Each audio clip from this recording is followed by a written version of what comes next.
Hello aspirants, this is Divya Jaswal. So today in this particular video we are going to discuss about the most important topic of law, culpable homicide.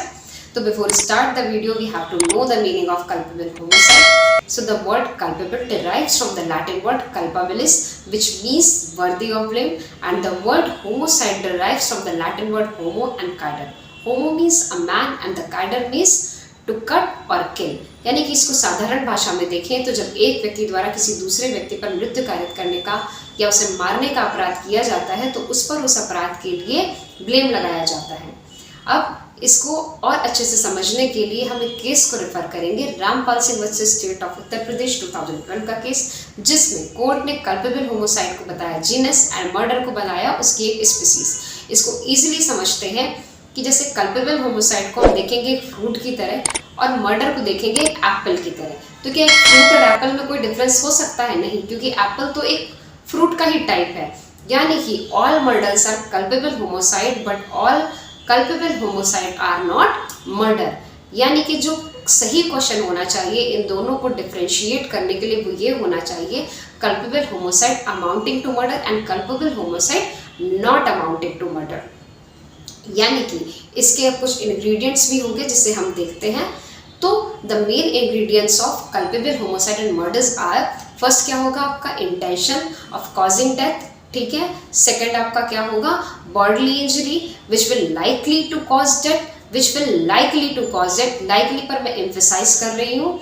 And the third point is that knowledge that act which will likely to cause death. यहाँ पे likely word इस चीज को show करता है कि यहाँ पे कुछ सस्पिशियसनेस है, ये एकदम से क्लियर नहीं है कि सच में ये मर्डर है, क्योंकि अब मर्डर और कल्पेबल होमोसाइड के इंग्रेडिएंट्स सेम है, क्योंकि मर्डर टाइप ही होता है कल्पेबल होमोसाइड का। तो इनको डिफरेंशिएट करने के लिए हम एक लैंडमार्क जजमेंट को देखेंगे, आर वर्सेस गोविंदा 1876 का केस लॉ, जिसमें कोर्ट ने कहा कि murder is an aggravated form and the higher degree form of intention knowledge and bodily injury.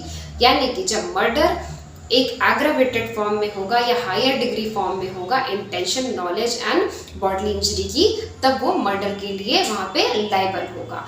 And second point is that an act which must not fall into one of the exceptions which are given under section 300।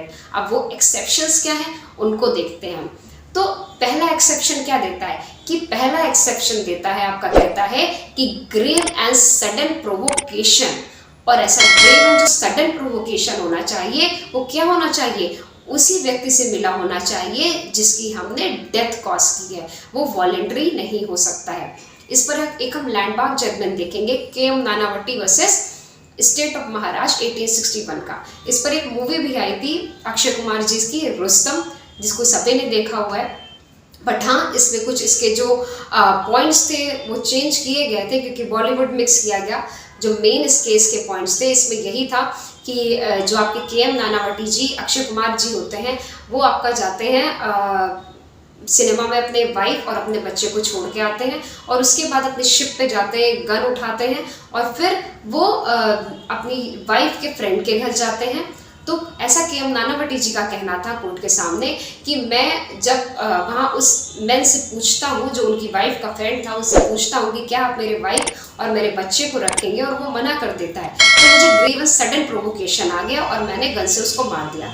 तो court ने कहा कि भैया ये grave and sudden provocation कहाँ था, यहाँ पर तो आपका ये प्री प्लान और प्री मेडिटेशन मर्डर था। आप पहले अपनी वाइफ और बच्चे को छोड़ते हैं सिनेमा में, फिर आप जाते हैं अपनी शिप पे, वहाँ से गन उठाते हैं और आप उसको वहाँ पे फिर मारते हैं। ये तो प्री प्लान मर्डर था, तो यहाँ पे वो मर्डर के लिए लायबल होते हैं। तो आपका फर्स्ट एक्सेप्शन क्या होता है आपका grave and sudden provocation, and second exception क्या होता है आपका प्राइवेट डिफेंस।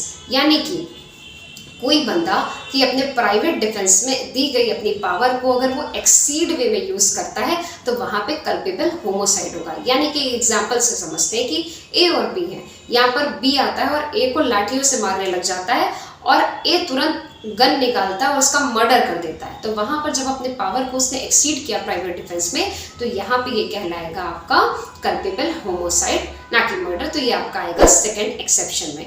थर्ड एक्सेप्शन आपका क्या कहता है कि पब्लिक ऑफिसर, जब पब्लिक ऑफिसर अपनी पब्लिक ड्यूटी के दौरान अपनी पावर को यूज़ करता है लेकिन वो एक्सीड यूज़ कर लेता है, एक्सीड करता है अपनी पावर को, तो वहाँ पे वो चीज़ क्या आएगी, कल्पेबल होमिसाइड में आएगी। यानी कि एक चोर भाग रहा होता है और पुलिस जाती है, उसको पकड़ने की कोशिश करती है और चोर भागने लगता है, तो वहाँ पे पुलिस गन को निकालती है और उसको मारने की कोशिश करती है और वहाँ पे उसकी मृत्यु कारित कर देती है। तो यहाँ पे एक पुलिस ऑफिसर भले अपनी पब्लिक ड्यूटी में काम कर रहा था लेकिन उसने अपनी पावर को एक्सीड किया, तो ये कल्पेबल होमिसाइड में आएगा। अब फोर्थ एक्सेप्शन को देखते हैं।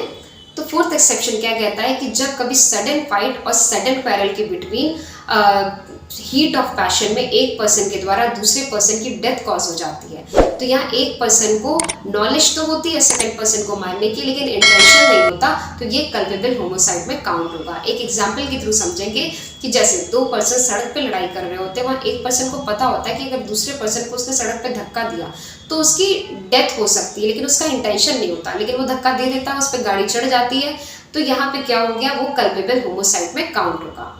एंड द फिफ्थ एक्सेप्शन क्या कहता है आपका कि जब कोई बंदा 18 साल के अबव होता है और अपने ओन रिस्क पे वो अपनी डेथ कॉज करने का रिस्क लेता है, तो वो क्या कहलाएगा, आपका कल्पेबल होमिसाइड में काउंट होगा। तो अब हम इसके पनिशमेंट्स को देखेंगे।